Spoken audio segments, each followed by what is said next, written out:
নমস্কার বন্ধুরা, আজ তোমাদের সঙ্গে শেয়ার করব আমি দারুণ একটি টিফিনের রেসিপি। এর জন্য প্রথমে আমি কুকারের মধ্যে আলু কেটে সেদ্ধ বসিয়ে দিচ্ছি। আলুগুলি কুকারের মধ্যে দিয়ে তারপর দিয়ে দেব অল্প পরিমাণ জল দিয়ে কুকারের ঢাকনাটা লাগিয়ে দিয়ে তারপর আলুগুলি আমি সেদ্ধ করে নেব।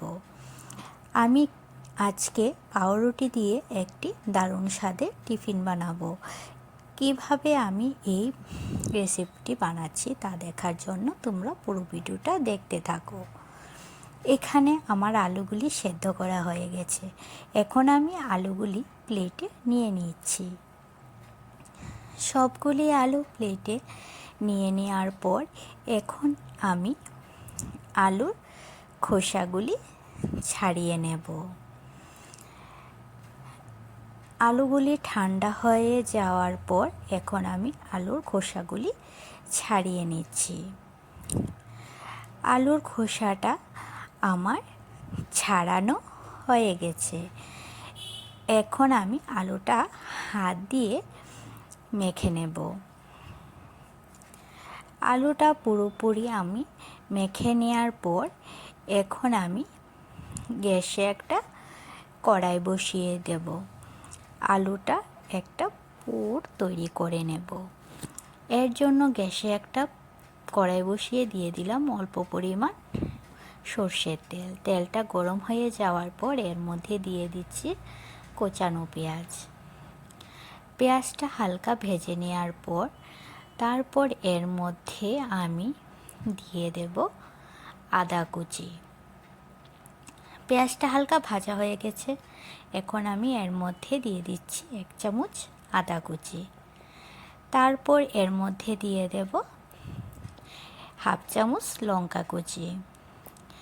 পেঁয়াজ, কাঁচা লঙ্কা, আদা এগুলি হালকা ভেজে নিয়ে তারপর যখন ভাজা হয়ে যাবে তখন এর মধ্যে সেদ্ধ করা আলুটা দিয়ে দেব। পেঁয়াজটা ভাজা হয়ে গেছে। এখন আমি সেদ্ধ করে রাখা আলুটা দেওয়ার পর এখন আমি এর মধ্যে দিয়ে দেব পরিমাণ মতন হলুদ। এখানে আমি 1/2 চামচের মতন হলুদ দিয়ে দিলাম। দিয়ে দেব পরিমাণ মতন নুন। এখন আমি এখানে 1/2 চামচ থেকেও কম নুন দিয়েছি। নুন আর হলুদ দেওয়ার পর এখন আমি আলুর সামান্য জিরে গুঁড়ো দিয়ে দিলাম। সব কিছু দেওয়ার পর এখন আমি আলুটা হালকা ভেজে নেব। আলুটা যখন ভালোভাবে ভাজা হয়ে যাবে তখন আমি আলুটা একটা প্লেটে নামিয়ে নেব। আলুটা আমার ভাজা হয়ে গেছে খুব ভালোভাবে। এখন আমি এই আলুর পুরটা প্লেটে নামিয়ে নেব।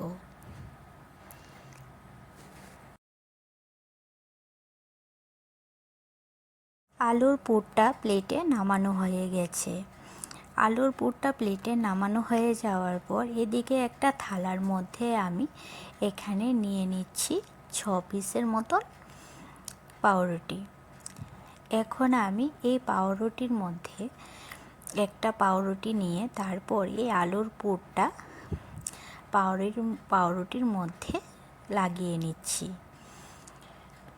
আলুর পুরটা পাউরুটির মধ্যে লাগিয়ে নিয়ে তারপর আরেকটা পাউরুটি দিয়ে সেটা চেপে দেব। আলুর পুরটা আমার লাগানো হয়ে গেছে। এখন আমি এর উপরে আরেকটা পাউরুটি চেপে দিয়ে তারপর এটার মাঝ বরাবর কেটে নেব। আমি এই পাউরুটিটা যেভাবে আলুর পুর ভরে তারপর কেটে নিচ্ছি সে একই রকমভাবে আমি বাকি পাউরুটিগুলিও একই রকমভাবে আলুর পুর ভরে তারপর মাঝ বরাবর কেটে নেব। আমি তোমাদের সাথে দুটো পাউরুটি দেখিয়ে দিচ্ছি। এই একই রকমভাবে এখন আমি সবগুলি করে নেব।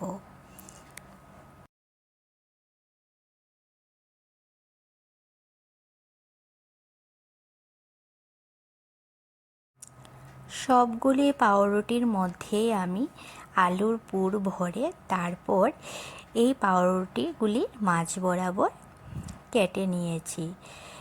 এখন আমি এই পাউরুটিগুলি কেটে নেওয়ার পর এদিকে একটা বাটি নিয়ে নিয়েছি। এর মধ্যে দুটো ডিম ভেঙে দেব।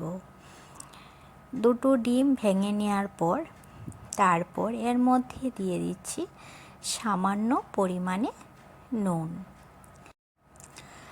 নুন দেওয়ার পর এখন আমি ডিমগুলি নেড়ে নেব। তারপর এর মধ্যে এদিকে পাউরুটিগুলি ভাজার জন্য গ্যাসে একটা ফ্রাই প্যান বসিয়ে দিয়েছি। দিয়ে দেব এখন আমি সাদা তেল ভাজার জন্য। তেলটা গরম হয়ে যাওয়ার পর এখন আমি এই পাউরুটিগুলি এই ডিমের মধ্যে ভিজিয়ে নিয়ে তারপর সবগুলি পাউরুটি আমি ভেজে নেব। একই রকমভাবে আমি সবগুলি পাউরুটি এভাবে ডিম লাগিয়ে তারপর ভেজে নেব। এখানে একসাথে সবগুলি পাউরুটির পিস জাগা হবে না, সেই জন্য আমি এখানে 3টে দিয়েছি আর বাকিগুলি পরে ভেজে নেব। এখন আমি এগুলি এপিঠ ওপিঠ লাল করে ভেজে তুলে নেব। পাউরুটিগুলি আমার ভাজা হয়ে গেছে। এখন আমি এগুলি প্লেটে নামিয়ে নেব। এই তেলের মধ্যে এখন আমি বাকি পাউরুটিগুলি ডিম দিয়ে ভেজে তুলে নেব।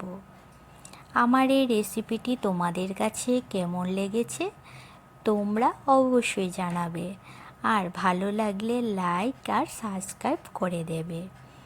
আমার ফেসবুক পেজ মিষ্টু রান্নাঘর, এই পেজটি ফলো করে দিও। ফেসবুক পেজের লিঙ্ক আমি ডিসক্রিপশানে দিয়ে দিয়েছি। সবগুলি পাউরুটি এখন আমি দিয়ে দিচ্ছি। এই পাউরুটিগুলিও আমি আগের বারের মতন লাল লাল করে ভেজে তুলে নেব। পাউরুটিগুলি ভাজা হয়ে গেছে, এখন আমি প্লেটে নামিয়ে নিচ্ছি। আমার এই রেসিপিটি যদি তোমাদের কাছে ভালো লেগে থাকে তাহলে বাড়িতে অবশ্যই বানিয়ে খাবে। এই রেসিপিগুলি খেতে খুব ভালো লাগে।